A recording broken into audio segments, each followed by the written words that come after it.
to activate both the hamstrings and the glute. So I'm going to give you 3 exercises to put together here. First, we're going to start with the hip hinge, knowing that there are issues with spinal flexion.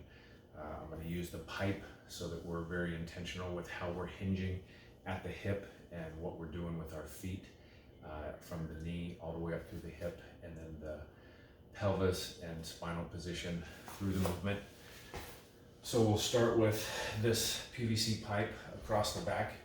What we're going to do is we're going to position our feet as we do with the squat, making the tripod. We're going to externally rotate, trying to screw them into the ground. As we try to externally rotate and pull the ground apart, we're going to keep our head, upper back, mid back, and hips together with the pipe. We're going to bend our knees so that they're not completely locked out, but there's a little bit of a bend. We want that flexion to happen in the hips. So as we hinge from the hips, we don't want any flexion or extension going on in the back. We're locking everything from the pelvis up through the neck into the spine. As we hinge at the hip, we're driving those hips backwards.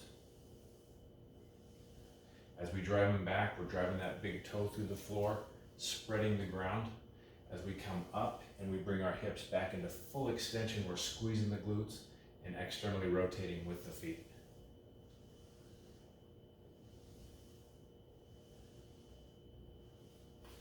Next thing we're going to do is just a hip bridge.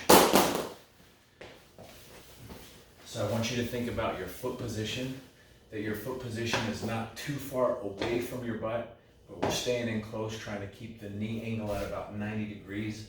If we're too far forward and we're bridging, we're going to feel it more in the hamstrings. So we're going to bring the feet back towards the hips. And as we extend the hips, we're squeezing the glutes. And we're going to do an isometric. So I want you to push into hip extension. You're squeezing the glutes. Count 5, 4, 3, 2, 1. Relax, and you're going to go right back into hip extension. 5, 4, 3, 2, 1. And the last and third exercise, kind of like the bird dog, but we're only going to make use of driving the feet backwards to engage the glute. So I want you to keep the back neutral. We're not going to arch. We're going to keep that back flat and neutral, and we're going to drive the heel out and do an isometric. Push the heel, 1, 2, 3, and we'll switch sides. Driving the heel, 1, 2, 3. So using those 3 exercises, we'll start with the hip hinge.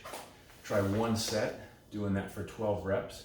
You're driving those hips backwards, trying to engage the hamstring and load the hamstring on the way down. You're feeling it stretch. You're squeezing the glutes on the way up. Next one we're going to do are the hip thrusts. So as you thrust the hip upward, you're holding for 5 seconds. I want you to do at least 10, 15 reps of that, where you're holding each rep 5 seconds as you squeeze the glute. And the last and final one is that second part of the bird dog, where we're just driving the foot backwards, driving through the heel to engage the glute, and you're keeping that back in a nice straight and neutral position.